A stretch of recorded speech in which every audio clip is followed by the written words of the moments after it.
Hello, my dear friends. You are most welcome on my YouTube channel, dear friends, and I hope that you will find and be happy. First of all, I would like to say, मैं आपसे ये कहना चाहता हूँ और ये पूछना चाहता हूँ कि आप भी इंग्लिश क्या सीखना चाहते हैं, बोलना चाहते हैं। तो अगर आपके अंदर बोलने का इच्छा जाहिर होता है, काश आप सोचते हैं कि काश मैं इंग्लिश बोल सकता, तो ऑफ कोर्स मेरे दोस्त, you can speak English without hesitation. आप मानिए आप इंग्लिश बोल सकते हैं। कोई ज़रूरी नहीं कि हम इंग्लिश का पूरा अगर ग्रामर पढ़ते हैं, पूरा ट्रांसलेशन पढ़ते हैं और मुझे आएगी तभी हम इंग्लिश बोल पाएंगे। नेवर, ऐसा कुछ भी नहीं है। आप अपने भाषा का क्या पूरा ग्रामर पढ़े हैं? नहीं। फिर भी आप अपनी भाषा को अच्छी तरह से स्पीक करते हैं। तो उसके लिए आपको इंग्लिश भी पूरा ग्रामर, पूरा ट्रांसलेशन नहीं आता तो कोई बात नहीं, आपको थोड़ा बहुत तो नॉलेज होगा। फिर भी आप उसी नॉलेज से ऑफ कोर्स इंग्लिश बोल सकते हैं और दूसरे को समझा सकते हैं, समझ भी सकते हैं कि अगला क्या बोल रहा है। तो इसी तरह का बात आज हम इस वीडियो में करने वाले हैं और पढ़ने वाले हैं। तो बहुत ही स्वागत है आपका हमारे चैनल पे। और चलिए हम देखते हैं कि आज का जो टॉपिक है वो कितना ही लाजवाब और ज़बरदस्त है। तो देखिए, मैंने यहाँ पे लिखा हुआ है स्पीक इंग्लिश विथ कॉन्फिडेंस। आप जब भी इंग्लिश बोलें तो कॉन्फिडेंस के साथ बोलें, डरे ना। छोटा छोटा ही वर्ड बोलें, go there, come here, don't go, don't sleep. छोटा छोटा ही बोलें, लेकिन आप कॉन्फिडेंस बनाइए।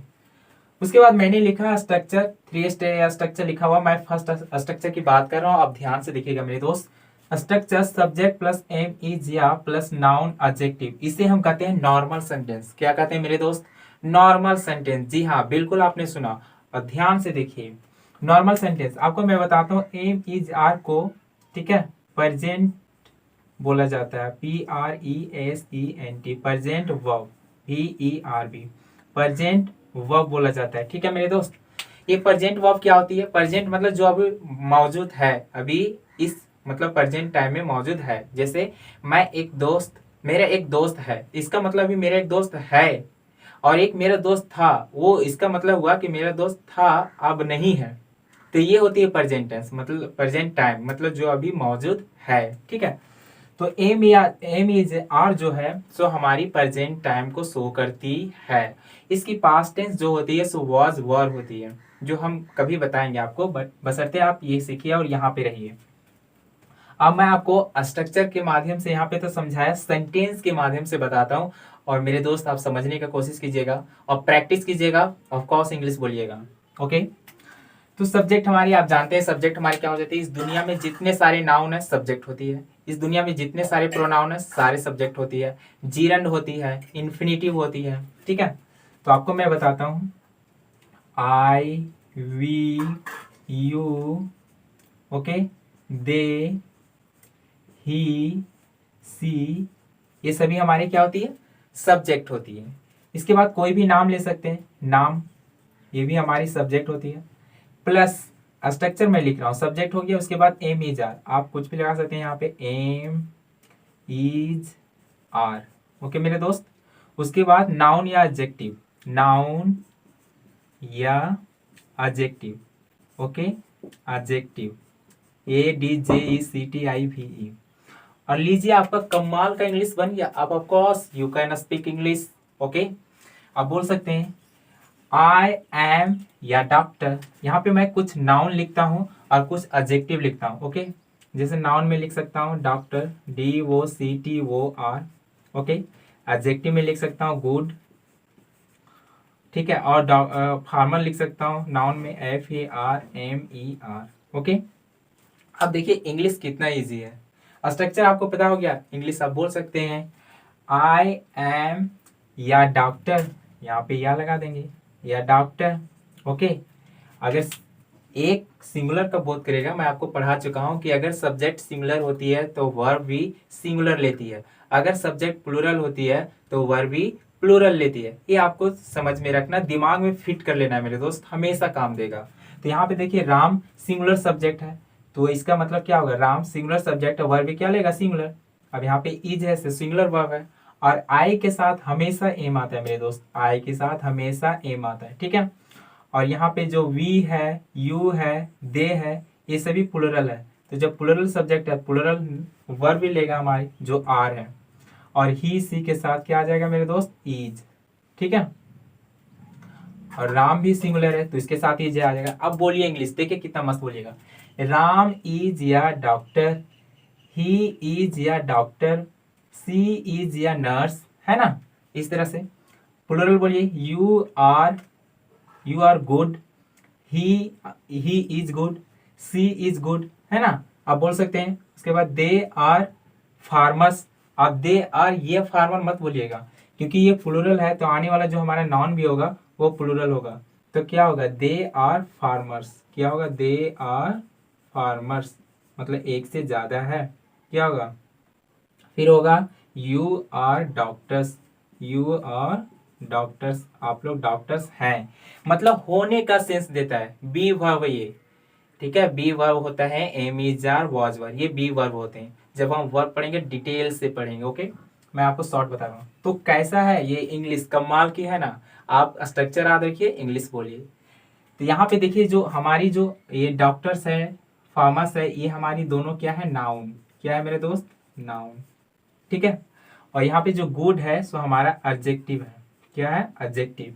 तो आप बोल सकते हैं Ram is good, she is good, he is good, they are farmers, they are doctors, you are good, we are good, हम अच्छे हैं, आप अच्छे हैं, वे लोग किसान हैं।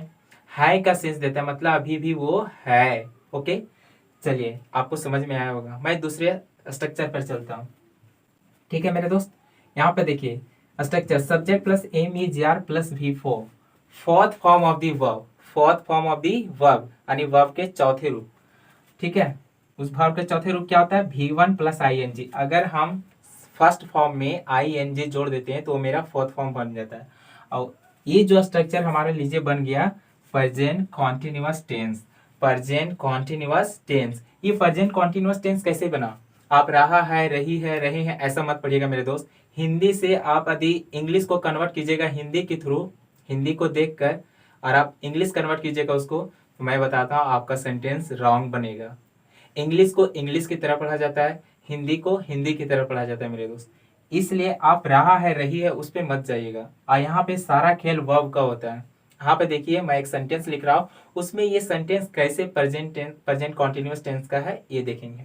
मैं एक सेंटेंस लिखता हूँ तो सब्जेक्ट कुछ भी हो सकता है, जैसे यहाँ पे आई हो गया, वी हो गया, यू हो गया, ही हो गया, सी हो गया, कोई भी नेम भी आ सकता है। ठीक है, स्ट्रक्चर वही है, एम इज आर। ओके, उसके बाद फोर्थ फॉर्म, फोर्थ फॉर्म क्या होता है, वी वन में आई एन जी जोड़ दिए।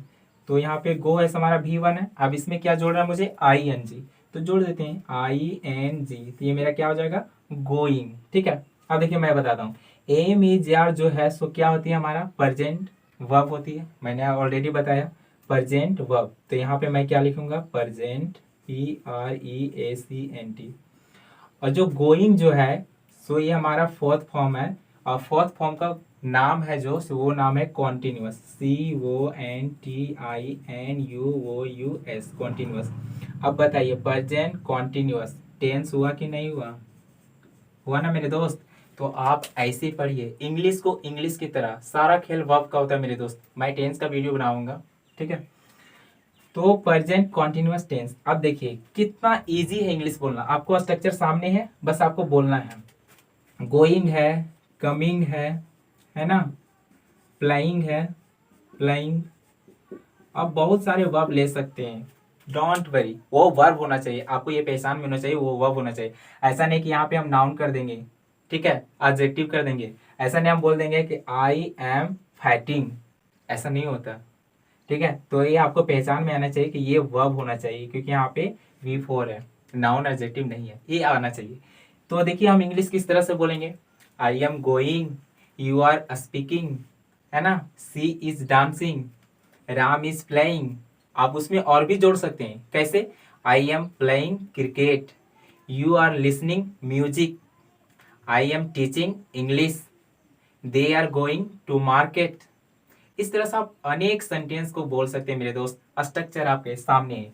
हाँ, singular subject, singular verb, plural subject, plural verb, ये आपको ध्यान में रखना है। तो सब्जेक्ट बाद एम इज आर प्लस अगर फोर्थ फॉर्म हो तो उसे हम कहते हैं प्रेजेंट कॉन्टिन्यूअस टेंस। आपको समझ में आ गया? देखिए मैं बताता हूँ, we are going, he is coming, she is going, I am playing, you are playing, है ना, ही इज प्लेइंग।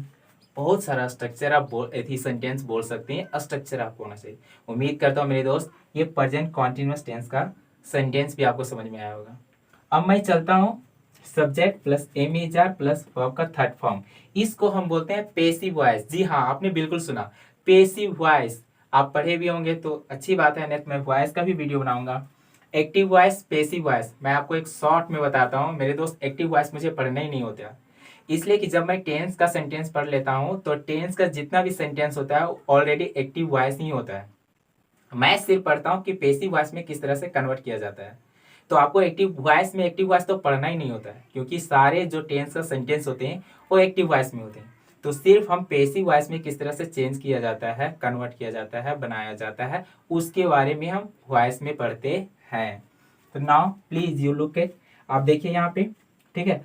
तो subject plus am is are plus V3, इसको हम बोलते हैं पेसिव वॉइस। आपको मैं एक सेंटेंस के माध्यम से समझाता हूँ। सब्जेक्ट कुछ भी हो सकता है, आई हो सकता है, वी हो सकता है ना। उसके बाद दिवाली हो सकता है, कुछ भी हो सकता है, ठीक है। ही हो सकता है, ठीक है। पेन हो सकता है। उसके बाद क्या लेना है, am is are, am is are plus verb का थर्ड फॉर्म, वर्ब का थर्ड फॉर्म। ये हमारा बन गया पेसिव वॉइस। बोलिए वर्ब का थर्ड फॉर्म क्या, आपको आना चाहिए कि वर्ब का थर्ड फॉर्म क्या होता है, ठीक है। जैसे मैंने लिखा यहाँ पे गोन, वर्ब का थर्ड फॉर्म है। सॉल्व्ड, वर्ब का थर्ड फॉर्म है, ठीक है। और भी लिख सकते हैं आप, जैसे रिटेन, वर्ब का थर्ड फॉर्म है ना। स्पोकन, वर्ब का थर्ड फॉर्म है। अब इंग्लिश बोलिए, बहुत ही आसान पेसिव वॉइस में। जैसे कलम टूट गई, आप बताइए मुझे, कलम टूट गई, कलम सब्जेक्ट है क्या? ऑफ कोर्स कलम सब्जेक्ट है मेरे दोस्त। अब कलम टूट गई का सेंस क्या निकल रहा है, सेंस क्या निकल रहा है? कलम अपने आप टूट सकती है क्या? ये कलम है, ये अपने आप कभी टूटेगी नहीं, जब हम इसे तोड़ेंगे तब टूटेगी। अब पेसिव वॉइस ये कहता है कि उसमें जो सब्जेक्ट होता है नॉन डुअल होता है। अब ये कलम किसी के द्वारा तोड़ी जाती है तभी ये कलम क्या होगी, टूटेगी। तो कलम टूट गई है, तो इसका इंग्लिश क्या होगा? तो ये पहले आप सेंटेंस को समझने का कोशिश कीजिए कि उसका जो सेंस निकल रहा है वो टेंस का सेंटेंस का निकल रहा है या फिर वो पेसिव वॉइस का सेंटेंस का सेंस निकल रहा है। अगर आप ये फर्क समझ जाइएगा तो आपसे इंग्लिश करेक्ट बनेगी और शुद्ध बनेगी, ठीक है। तो चलिए मैं आपको बताता हूँ, कलम टूट गई, ये जो सेंस निकल रहा है, ठीक है, कलम टूट गई या कलम टूट गई है, ये पेसिव वॉइस का सेंटेंस है। इसमें जो सब्जेक्ट है कोई और है, मतलब ये कलम टूटी है तो इसको तोड़ने वाला कोई और है, ये खुद से अपने आप को तोड़ी नहीं है। जैसे मैं बताता हूँ, सब्जियां बेची जाती है या तो सब्जियां बिकती है। अब मान लीजिए कि सब्जियां बिकती है, ठेला पर सब्जी है, तो सब्जी उसमें करेला होता है, आलू होता है, बैंगन होता है, बहुत वगैरह वगैरह, मतलब टाइप ऑफ वेजिटेबल्स होते हैं। तो क्या वो सब्जी खुद बोलेगा हमको ले लो 1 किलो, हमको ले लो, ऐसा नहीं बोल सकता। शॉपकीपर उसको बेचता है कि हाँ 1 kg आप आलू ले लीजिए, 2 kg आप, ठीक है, वेजिटेबल कोई भी भिंडी ले लीजिए। तो उसमें वो जो सब्जी है वो किसी द्वारा बेचा जा रहा है, किसके द्वारा बेचा जा रहा है, वो जो शॉपकीपर है उसके द्वारा। तो शॉपकीपर के द्वारा बेची जा रहा है सब्जी।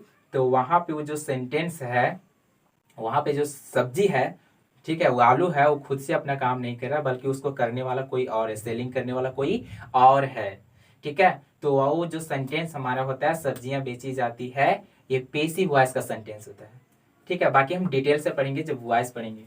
तो यहाँ पे देखिए, जैसे पत्र लिखा जाता है, अब बताइए पत्र लिखा जाता है तो पत्र क्या अपने लिखेगा, कलम कॉपी रहेगा अपने आप लिख लेगा? नहीं ना, उसको कोई और तो लिखा है ना। अगर हम बोलते हैं कि राम के द्वारा पत्र लिखा जाता है तो आपको बिल्कुल समझ में आता होगा, हाँ ये काम राम के द्वारा हो रहा है। लेकिन आप ऐसे राम को हटा दीजिए, आप बिल्कुल सोचिए कि पत्र लिखा जा रहा है या तो पत्र लिखा जाता है, तो ये जो काम है सो किसी और के द्वारा हो रहा है। तो ये से जो सेंटेंस होते हैं जिसका सेंस ऐसा निकलता है, ठीक है, कि किसी और के द्वारा कोई एक्शन होता है, वो सेंटेंस हमेशा पेसिव वॉइस का सेंटेंस होता है। आई होप आपको समझ में आता होगा। तो मान लीजिए कि पत्र लिखा जाता है, इसका इंग्लिश क्या बनेगा? पत्र लिखा जाता है, इसका इंग्लिश बनेगा या लेटर, या लेटर इज रिटेन, या लेटर इज रिटेन। अब मेरे दोस्त, या लेटर यहाँ पर क्या है? सब्जेक्ट है, इज क्या है? वर्ब है, और रिटेन क्या है? वर्ब का थर्ड फॉर्म है। बताइए पेसिव वॉइस हुआ कि नहीं? ऑफ कोर्स हुआ। अब बहुत सारी चीज पेसिव वॉइस बोल सकते हैं। कलम तोड़ी गई है, या पेन इज ब्रोकन, कलम टूट गई है, पेन इज ब्रोकन। उसी तरह से आप लिख सकते हैं चिट्ठी लिखी गई है, वही पत्र लिखे गए, या लेटर इज रिटेन। ठीक है। सांप मारा गया है, या स्नेक इज किल्ड। अगर हम बोलते हैं कि एक पत्र राम के द्वारा लिखा गया, तब आप बिल्कुल समझ के बनाइएगा, या letter is written by Ram. लेकिन मैंने राम को हटा दिया, तो आप कंफ्यूज हो जाते हैं। तो कंफ्यूज होने की कोई बात नहीं, आपको ध्यान से सीखना है, बोलना है। आपको बिल्कुल समझ में आ गया होगा। ठीक है। अगर सब्जेक्ट सिंगुलर हो तो वर्ब भी सिंगुलर लेगा। ठीक है। दूसरा है subject plus am is are plus V four, जो हमारा प्रेजेंट कॉन्टिन्यूअस टेंस होता है। प्रेजेंट कॉन्टिन्यूअस टेंस कैसे होता है मैंने ऑलरेडी बताया। एम इज आर यहाँ पे प्रेजेंट है, और गोइंग, कमिंग, ठीक है, प्लेइंग, जो वर्ब का चौथा रूप है, fourth form of the verb, उसको कॉन्टिन्यूअस बोलते हैं, इसलिए प्रेजेंट कॉन्टिन्यूअस टेंस है। आप बहुत सारे बोल सकते हैं, I am playing, you are going, where are you going, okay, I am writing a letter, you are watching this video, है ना, ये सारा प्रेजेंट कॉन्टिन्यूअस टेंस है। उसके बाद subject plus am is are और प्लस वर्ब का third form, ये हमारे पेसिव वॉइस होते हैं, है ना। क्या होता है मेरे दोस्त? Passive voice. जैसे एक पत्र लिखा जाता है, या लेटर इज रिटेन, कलम टूट गई है, या पेन इज ब्रोकन, सब्जियां बेची जाती है, वेजिटेबल्स आर सॉल्ड, है ना। तो इस तरह से अनेक टाइप ऑफ सेंटेंस हम बोल सकते हैं मेरे दोस्त। अगर आपने प्रैक्टिस किया ना, तो 10 दिन में आपको इम्प्रूवमेंट अपने आप को देखने के लिए मिलेगा। तो thank you so much for watching this my video. Okay, thank you so much.